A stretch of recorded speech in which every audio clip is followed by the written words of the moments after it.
Hello friends, வணக்கம். Welcome back to my channel. நீங்கள் இது வரைக்கும் நம்ம சேனலை சப்ஸ்கிரைப் பண்ணாமல் பார்த்துட்டு இருந்தீங்க அப்படின்னா சப்ஸ்கிரைப் பண்ணிட்டு பாருங்கள். கூடவே இருக்கிற பெல் பட்டனையும் ப்ரெஸ் பண்ணிக்கோங்க. இப்போ வாங்க நம்ம கதைக்குள்ளே போயிடலாம். அகிலன் கீழே விழுந்ததும் சாலையின் ஓரத்தில் நின்று கொண்டிருந்தவர்களில் சிலர் ஓடி வந்து அவனை தூக்கினார்கள். ஏன்பா, பார்த்து வருது இல்லையா? அடி ஏதாவது பட்டுடுச்சா? ஹாஸ்பிட்டலுக்கு கூட்டிகிட்டு போகவா? அவர்கள் கேட்ட எந்த கேள்விக்கும் அகிலன் பதில் பேசவில்லை. அவனுடைய கண்கள் பைக்கையே மிரண்டு போய் பார்த்து கொண்டிருந்தன. தம்பி, உன்னைத்தான். அடி ஏதாவது பட்டுடுச்சான்னு கேட்டேன். இல்லைண்ண, சொல்லும்படி எதுவும் இல்லை, சின்ன காயம்தான். கைதான் அசைக்கும் போது லேசா வலிக்குது, மற்றபடி ஓகே தான். பைக்கை பார்த்து கொண்டே பதில் சொன்னான். கண்ணாடியில் பார்த்த காட்சி இன்னும் அவன் கண்களை விட்டு விலகாமல் அப்படியே இருந்தது. இந்த நேரத்துல எங்கப்பா போயிட்டு வர? இந்த தண்ணியை குடி. கூட்டத்தில் இருந்து ஒருவர் தண்ணியை அவனிடம் நீட்டினார். அகிலன் அதை வாங்கி குடித்துவிட்டு மிச்சத்தை முகத்தில் ஊற்றி கொண்டான். ராத்திரி நேரத்துல யாராவது இப்படி தனியா வருவாங்களா? அதுவும் இந்த மாதிரி ஒரு இடத்துல. 10 நிமிஷம் கழிச்சு இந்த சம்பவம் இங்க நடந்திருந்தா உன்னை தூக்கிவிட கூட இங்க ஒருத்தரும் இருந்திருக்க மாட்டோம். கூட்டத்தில் அவனிடம் பேசி கொண்டிருந்த நடுத்தர வயது ஆண்கள் 2 பேரை தவிர இப்போது யாரும் அங்கு இல்லை. தெருவே வெறிச்சோடி போய் இருந்தது.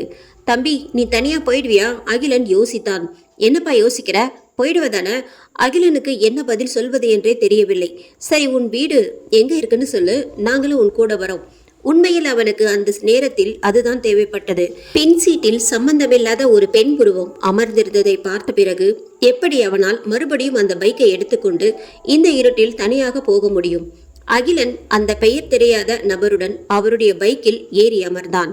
மற்றொரு நபர் அகிலனின் பைக்கை எடுத்துக்கொண்டு பின்னாலேயே மெதுவாக வந்து கொண்டிருந்தார். தம்பி, இனிமே ராத்திரி நேரத்துல இந்த மாதிரி தனியா வராதிங்க. உங்க நல்ல நேரம் நாங்க அங்க இருந்தோம். யாருமே இல்லைன்னா உன் நிலைமை என்ன ஆகியிருக்குன்னு கொஞ்சம் யோசிச்சு பாரு. இந்த ஊரு முன்ன மாதிரி இல்லை, ரொம்பவே மாறிடுச்சு. எல்லாம் அவளாலதான். எனக்கு என்னமோ நீ இப்போ கீழே விழுந்ததுக்கு கூட அவதான் காரணம்னு தோணுது. யாருமே இல்லாத அந்த இடத்துல திடீர்னு நீ கீழே விழுந்தது தற்செயலா நடந்திருக்குன்னு எனக்கு தோணல. யாருன்னு? அதை விடு தம்பி. இந்த ராத்திரி நேரத்துல ஏன் அதை பத்தி பேசிக்கிட்டு? நேற்று ஆட்டோக்காரர், காலையில் அம்மா, இப்போது இந்த நபர். எல்லாருமே எதையோ சொல்ல வந்துட்டு பாதியிலே நிறுத்திட்டாங்க. இவங்க எல்லாரும் யாரை பத்தி பேசுறதுக்கு இப்படி பயப்படுறாங்க? அகிலன் யோசித்து கொண்டே வந்தான். 3 பேரும் ஒரு வழியாக வீடு வந்து சேர்ந்து விட்டார்கள். அகிலனின் பைக்கில் வந்த நபர் பைக்கை நிறுத்திவிட்டு சாவியை அவனிடம் ஒப்படைத்தார். சரிப்பா, ரொம்ப லேட் ஆயிடுச்சு, நாங்க அப்படியே கிளம்புறோம். அகிலன் வீட்டுக்குள் வந்ததும் நேற்று இரவு செய்ததையே இன்றும் செய்தான். வீடு முழுவதும் ஒரு இடம் விடாமல் எல்லா பக்கமும் லைட்டை போட்டு வைத்தான். ஆனாலும் அவன் மனம் பதற்ற நிலையிலேதான் இருந்தது. திரும்பிய பக்கங்களில் எல்லாம் யாரோ இருப்பது போல இருந்தது. நேற்று தூரத்தில் தெரிந்த உருவம் இன்று இவ்வளவு பக்கத்தில் வந்துவிட்டது. அப்படி என்றால் அது நம்மை பின்தொடர்ந்து வருகிறதா?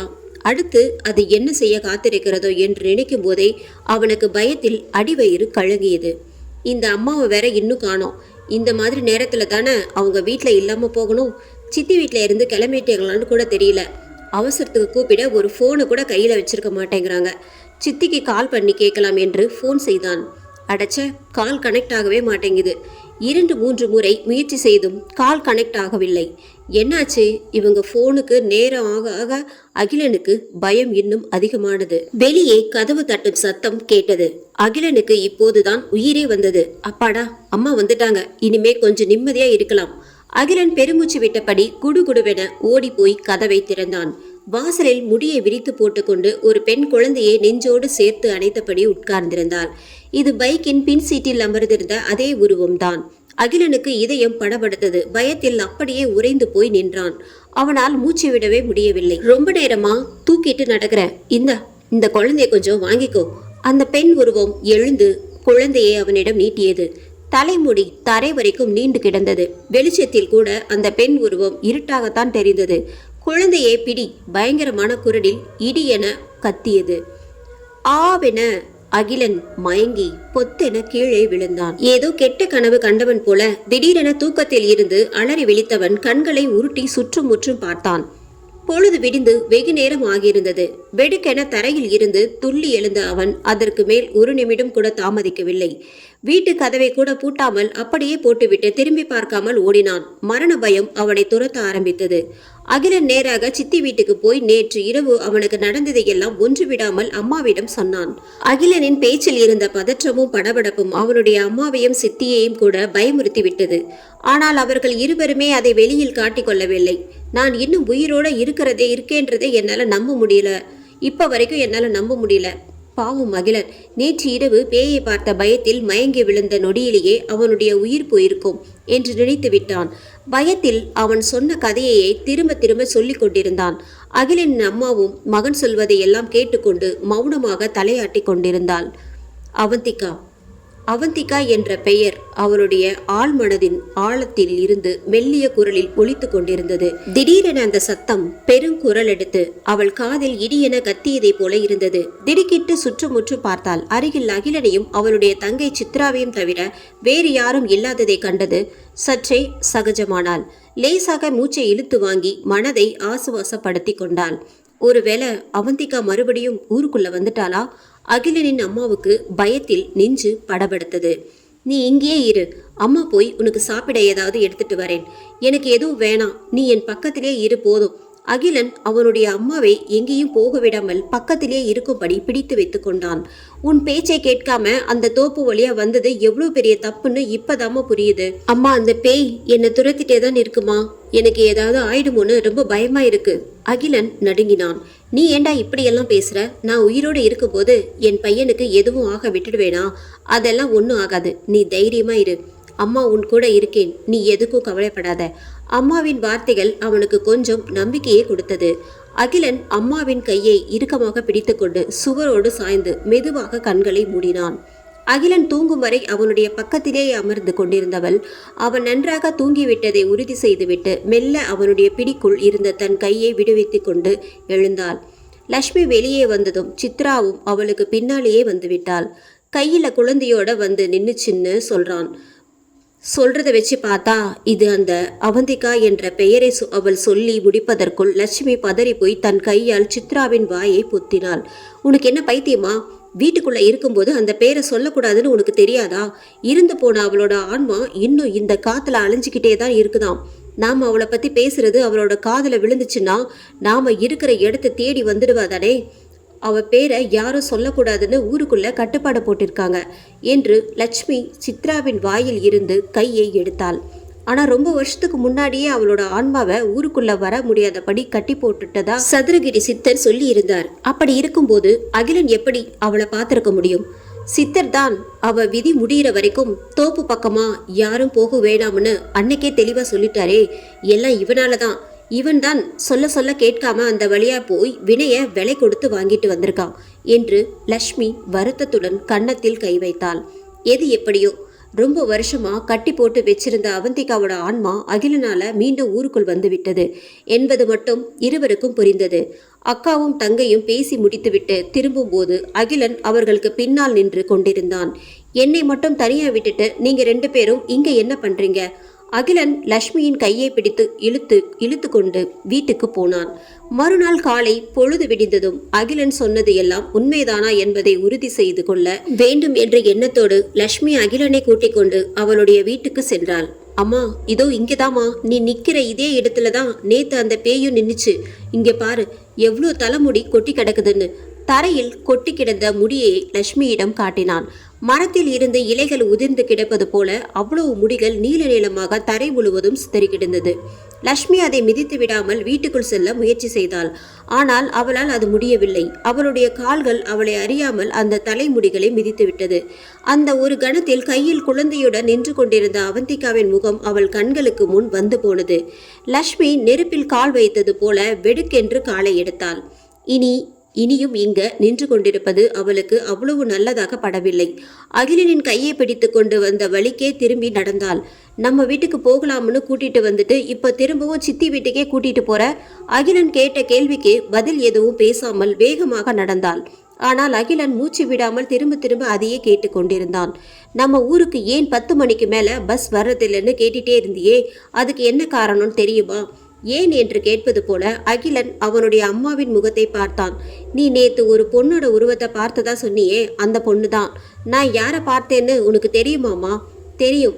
இப்போதான் நம்ம வீட்டுக்கு முன்னாடி நான் அவளை பார்த்தேன். எந்த காரணத்துக்காகவும் நீ பின்னாடி திரும்பி மட்டும் பார்க்காத. ஏமா, ஏன்னா அவ இப்போ நம்ம பின்னாடி தான் வந்துட்டு இருக்கா. அகிலனுக்கு 2-3 முறை பேயை நேரில் பார்த்த அனுபவம் இருந்தாலும் ஒரு பேய் அவனை பின்தொடர்ந்து வருவதாக அம்மா சொன்னதும் பயம் அவனுடைய அடிவயிற்றில் புலியை கரைக்க தொடங்கியது. சீக்கிரம் வாமா, இங்கிருந்து போயிடலாம் என்று அம்மாவை அவசரப்படுத்தினான். லக்ஷ்மி அகிலனின் கையை பிடித்து கொண்டு வேகமாக நடந்தாள். எந்த காரணத்திற்காகவும் திரும்பி பார்த்துவிடக் கூடாது என்பதில் 2 பேருமே கவனமாக இருந்தார்கள். இருவருடைய பார்வையும் கவனமும் அவர்கள் நடந்து செல்லும் பாதையின் மீதே நிலை கொண்டிருந்தது. லக்ஷ்மி தைரியமாக இருப்பதைப் போல வெளியில் காட்டிக்கொள்ள முயற்சி செய்தாலும் என்ன நடக்கப் போகிறதோ என்கிற பயம் அவளுடைய மனதை பதைபதைக்க செய்தது. வீட்டுக்கு கிளம்பி சென்ற இருவரும் திரும்பி வருவதை பார்த்த சித்ராவின் கண்களுக்கு அவர்களுடன் 3வதாக ஒரு ஆள் வருவதும் தெரிந்தது.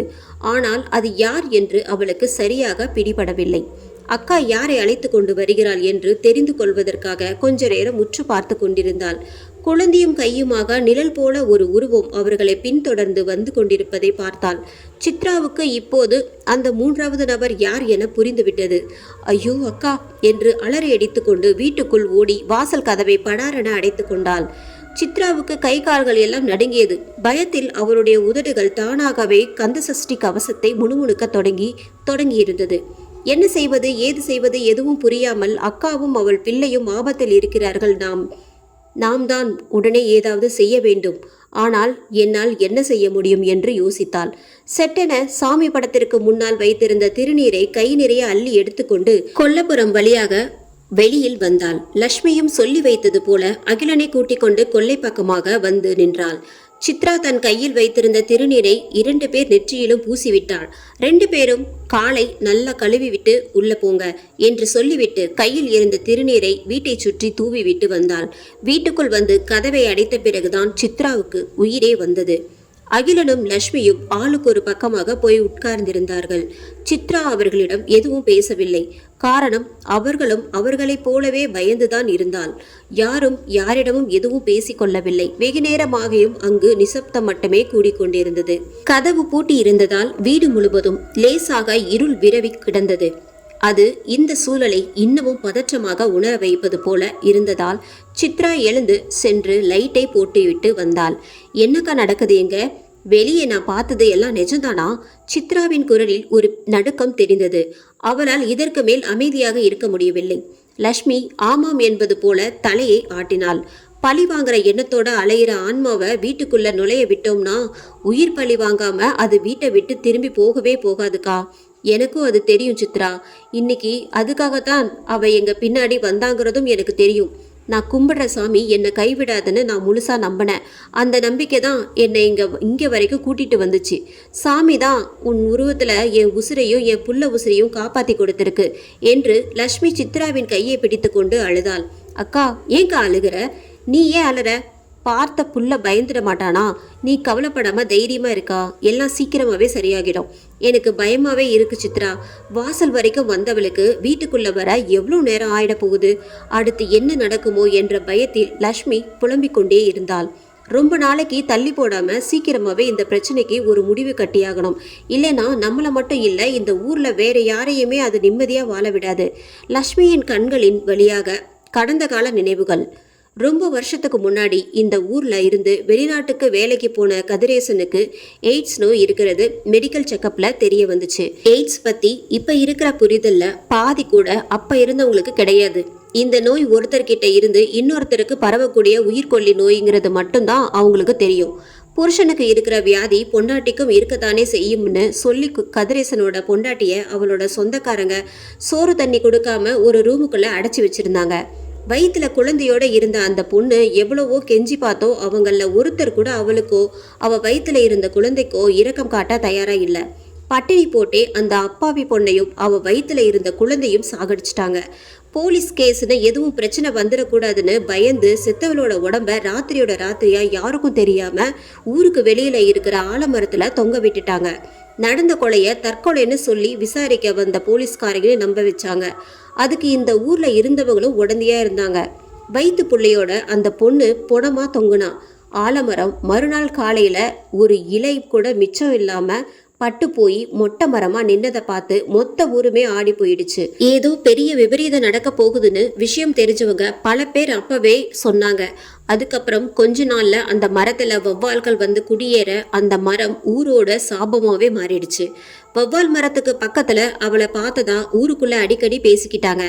ஆரம்பத்துல யாரும் அதை நம்பல. ஆனா ஒவ்வொரு நாளும் யாராவது ஒருத்தர் அவளை பார்த்ததா வந்து சொல்லும் போது ஊர்க்காரங்களால அதை நம்பாம இருக்க முடியல. கடைசியா லட்சுமியும் ஒரு நாள் அவந்திகாவை நேர்ல பார்த்தா. தொட்டிலும் இல்ல, தாய்ப்பாலும் இல்ல. தாலாட்டு நான் பாடுறேன், ஆனாலும் நீ தூங்கவில்லை. அந்த ராத்திரி நேரத்துல குழந்தைய மடியில வச்சுக்கிட்டு விசும்பலோட அவ பாடின அந்த தாலாட்டு சத்தம் அப்படியே ஒப்பாரி பாட்டுக்கு இடையா இருந்தது. அதை இப்ப நினைக்கும் போதும் லட்சுமிக்கு உடம்பெல்லாம் நடுங்கியது. தோப்பு வழியா வர்றவங்களை துரத்துறதும் கல்லால அடிக்கிறதும்னு தினம் தினம் அவளோட தொல்லை அதிகமாயிட்டே இருந்தது. அவந்திகாவுக்கு பயந்துகிட்டு ஊர் ஜனங்க யாரும் அதுக்கப்புறம் தோப்பு பக்கமே போறதே இல்ல. தோப்பு பக்கமா போறத நிறுத்திட்டதால அவந்திகாவோட தொல்லையில இருந்து தப்பிச்சிட்டோம்னு நினைச்ச ஊர் ஜனங்க எல்லாம் நிம்மதியா இருந்தாங்க. ஆனா அவங்களோட நிம்மதி ரொம்ப நாளைக்கு நீடிக்கல. கொஞ்ச நாளாவே ராத்திரி நேரங்கள்ல நாய்கள் கூட்டம் கூட்டமா தெருக்கல்ல நின்று ஊளையிடுவதும் எதையோ பார்த்து துரத்தி கொண்டு ஓடுவதுமாக இருந்தது. பொணமா ஊரை விட்டு வெளியே போன அவந்திகா அவளோட சாவுக்கு பழி தீக்கிறதுக்காக பேயா ஊருக்குள்ள திரும்பி வர்றதை பார்த்து பயந்துதான் அதுங்க அப்படி பண்ணுதுங்கன்ட்டு அப்ப யாருக்கும் புரியல. ஒரு நாள் நடுராத்திரி திடீர்னு வீடுங்க எல்லாம் தீப்பிடிச்சு எரிய தொடங்கிடுச்சு. நெருப்பு எரியறத பார்த்ததோ ஜனங்க எல்லாம் அலறிக்கிட்டு வீட்டுக்குள்ள இருந்து ஓட ஆரம்பிச்சாங்க. திரும்புற பக்கம் எல்லாம் ஒரே நெருப்பு மண்டலமா இருந்தது. என்ன பண்றது ஏது பண்றதுன்னு யாருக்கும் எதுவும் புரியல. ஆளாளுக்கு கையில கிடைச்சதையெல்லாம் எடுத்துக்கிட்டு போய் தீயை அணைக்கிறதுக்கு முயற்சி பண்ணாங்க. எவ்வளவோ முயற்சி செஞ்சும் தீயை அவங்களால கட்டுக்குள்ள கொண்டு வர முடியல. கடவுள் செய்யலாம் இல்ல தற்செயலையான்னு இப்போ வரைக்கும் சொல்ல தெரியல. அந்த நேரம் பேஞ்ச அடைமலை தான் இந்த ஊரையும் இங்க இருக்கிற ஜனங்களையும் சேதாரம் இல்லாம காப்பாத்தி கொடுத்துச்சு.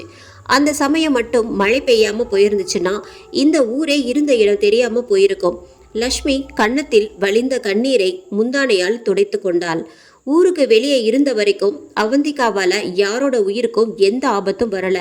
ஆனா எப்போ அவ ஊருக்குள்ள காலடி எடுத்து வச்சாலோ அப்பவே ஊருக்குள்ள ஒப்பாரி சத்தம் கேட்க தொடங்கிடுச்சு.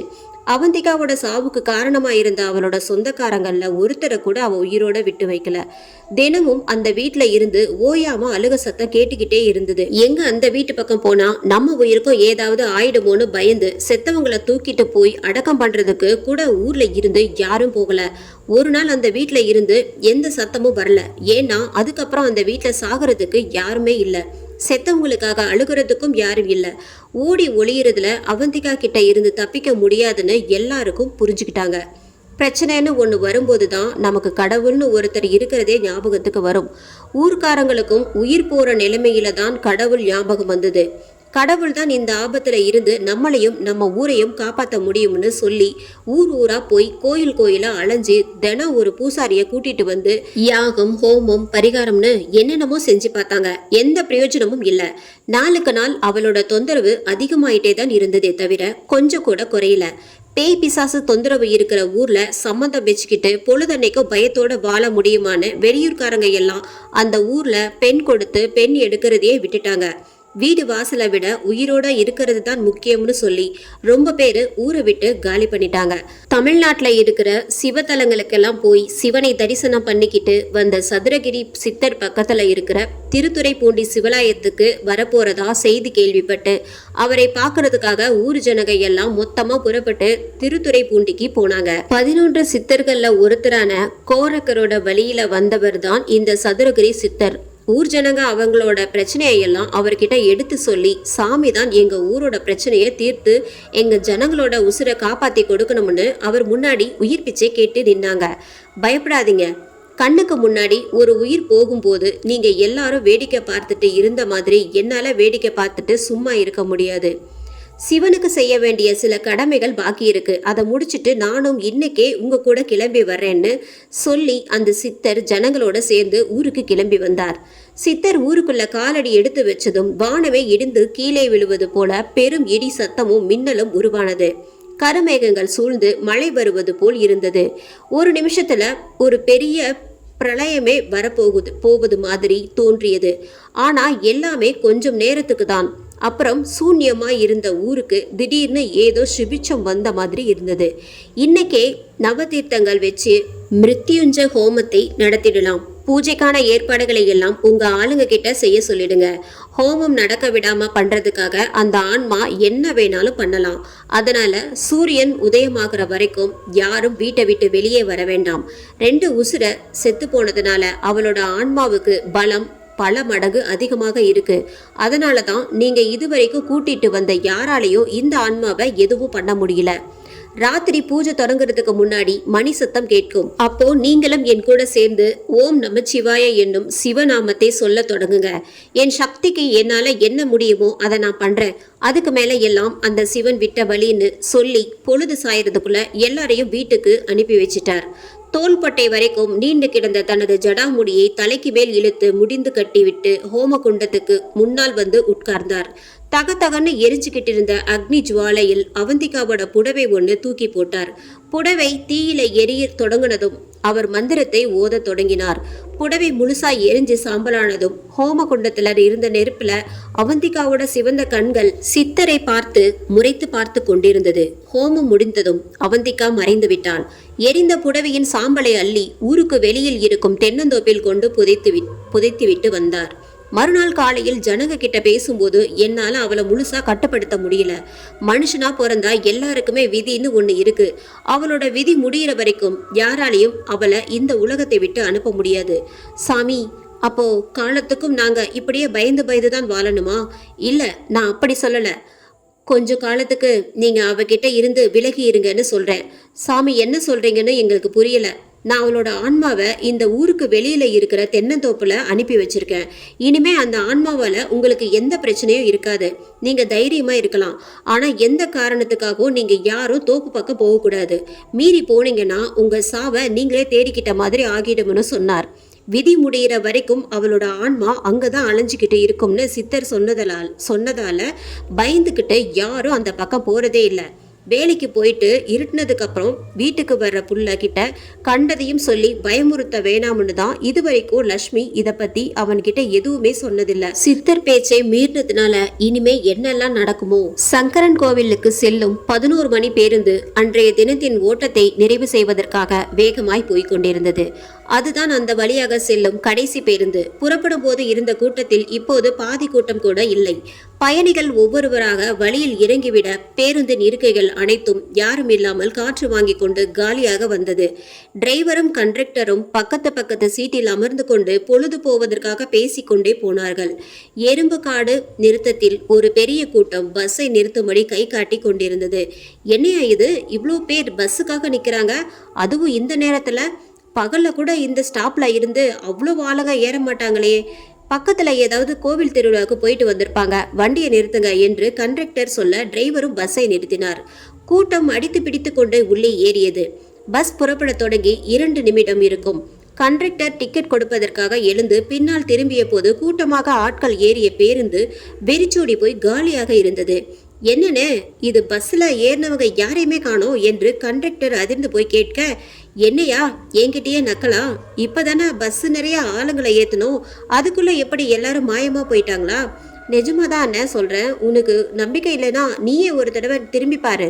இவன் ஒருத்தான் நேர காலம் இல்லாம எதையாவது சொல்லிக்கிட்டு விளையாடிட்டு இருப்பான் என்று டிரைவர் கடுப்பில் பஸ்ஸை ஓட்டிக்கொண்டே பின்னால் திரும்பி பார்க்க அவருக்கும் அது அதிர்ச்சியாகத்தான் இருந்தது. யோ, என்னையா யாரையுமே காணோம்? நான் அப்பவே சந்தேகப்பட்டேன், இந்த நேரத்துல இங்க ஏது இவ்வளோ கூட்டம்னு. நீ தான் திருவிழாவுக்கு போயிட்டு வந்த கூட்டமா இருக்கும்னு சொல்லி என்னை வண்டியை நிறுத்த வச்சு ஆட்களை எல்லாம் ஏத்துன. இப்ப பாரு, ஒரு பயலையும் காணோம் என்று டிரைவர் பஸ்ஸை நடுவழியில் நிறுத்திவிட்டு கண்டக்டரை ஒருமையில் திட்ட ஆரம்பித்தார். இருவருக்கும் இடையில் வாக்குவாதம் நடந்து கொண்டிருக்கும் போது பின்னாடிருந்து ஏதோ ஒன்று பலமாக வந்து பஸ் மீது மோதியது. இருவரும் நிலை தடுமாறி கீழே விழுந்தார்கள். எவன்டாவா பஸ் மேல வந்து மோதினது? இவ்வளோ பெரிய பஸ் நிக்குது கூடவா உன் கண்ணுக்கு தெரியல என்று இருவரும் சண்டையை நிறுத்திவிட்டு கோபத்துடன் வெளியில் வந்து பார்த்தார்கள். அங்கே எதுவும் இல்லை. என்னென்ன, பின்னாடி ஏதோ வந்து மோதின மாதிரி இருந்துச்சுன்னு வந்து பார்த்தா இங்க யாரையுமே காணோம். அதான் எனக்கு ஒண்ணு புரியல. அப்போ வண்டி மேல மோதினது? யோ, இங்க கவனிச்சியா? நம்ம வண்டியில ஒரு கீறல் கூட விழல. அப்படின்னா இங்க ஏதோ மோதின மாதிரி தானே இருந்துச்சு. இங்க நடக்கிறது எல்லாம் ஒரே மர்மமாவே இருக்கு. எனக்கு எதுவும் சரியா படல. பஸ் இங்கேயே கிடக்கட்டும், நம்ம காலையில வந்து எடுத்துக்கலாம். முதல்ல இங்க இருந்து கிளம்புவோம். பஸ்ஸை விட உசுறு ரொம்ப முக்கியம்ப்பா. டிரைவருக்கு அங்கே ஏதோ சரியில்லை என்று மட்டும் புரிந்தது. அவன் அங்கிருந்து நகர்ந்ததும் திடீரென நிலநடுக்கம் வந்தது போல பேருந்து ஒரு குலுக்கு குலுக்கியது. கண்டக்டர் பயத்தில் எதுவும் சொல்லாமல் தெரித்து ஓட ஆரம்பித்தான். யோ, தனியா விட்டுட்டு ஓடாதையா, நானும் வரேன். டிரைவர் சத்தம் போட்டு கூப்பிட்டதும் முதுகில் பலார் பலார் என்று அடி விழுந்தது. திரும்பி பார்த்தால் யாருமே இல்லை. அடி தாங்காமல் டிரைவர் கண்டக்டருக்கு பின்னாலேயே ஓடினான். இருவரும் தூரத்தில் தெரியும் வெளிச்சத்தை தேடி ஓடிக்கொண்டிருந்தார்கள். பக்கத்தில் போன பிறகும் தான் அது ஒரு தேவாலயத்தில் எரிந்து கொண்டிருந்த விளக்கின் வெளிச்சம் என்று தெரிந்தது. சரியான இடத்துக்கு தயா வந்திருக்கும். சாமி இருக்கிற இடத்த பேய் பிசாசு அண்டாதுன்னு சொல்லுவாங்க. விடிகிற வரைக்கும் இங்கேயே இருந்துடலாம், அது தயா நமக்கு பாதுகாப்பு என்று சொல்லி டிரைவர் கண்டக்டரை கூட்டிக் கொண்டு தேவாலயத்துக்குள் போனான். யோ கண்டக்டரே, என்னதாயா பயமா இருந்தாலும் இப்படியா சொல்லாம கொள்ளாம ஓடுவ? சத்தியமா சொல்ற, அங்க நடந்தது எல்லாத்தையும் விட நீ ஓடுனதை பார்த்துதாயா ரொம்ப பயந்துட்ட. கண் எதிர்க்கே பேய பார்த்தா எந்த மனுஷன் தான் ஓடாம இருப்பான்? என்னது பேய பாத்தியா? என்னென்ன பாத்தியான்னு கேக்குறீங்க? அப்ப நீங்க பார்க்கலையா? நான் எதையும் பார்க்கல, ஆனா நல்லா வாங்கி கட்டிக்கிட்டேன் என்று பொத்தானை கலட்டி சட்டையை இறக்கி காட்டினான். முதுகில் ஆங்காங்கே கைத்தடம் பதிந்திருந்தது. என்னன்னே இது, ரேகை பதிகிற அளவுக்கு போட்டு அடிச்சிருக்கு. நீயும் அங்க நின்று இருந்திருந்தா உனக்கும் இதே நிலைமை தான் ஆகியிருக்கும். ஓடுனதுனால அடிபடாம தப்பிச்சிட்ட என்று டிரைவர் சட்டையை தூக்கி பட்டனை போட்டான். அதிகாலையில் திருவழிபாடுக்கான ஏற்பாடுகளை செய்வதற்காக வந்த வழிபாட்டு குழுவினர் தான் அவர்கள் இருவரும் அங்கு இருப்பதை முதலில் பார்த்தார்கள். அவர்கள்தான் இரவில் நடந்த அந்த திகில் செய்தியை ஊர் முழுக்க பரப்பிவிட்டது. போக்குவரத்து ஊழியர்கள் இரவு நேர பயணத்திற்கு அந்த வழியாக செல்ல முன்வராததால் 9 மணிக்கு பிறகு சங்கரன் கோவிலுக்கு எந்த பேருந்தும் வருவதில்லை. இந்த எபிசோட் உங்களுக்கு பிடிச்சது அப்படின்னா நம்ம சேனலை மறக்காம சப்ஸ்கிரைப் பண்ணுங்க, லைக் பண்ணுங்க, முடிஞ்சா ஷேர் பண்ணுங்க. நன்றி, வணக்கம்.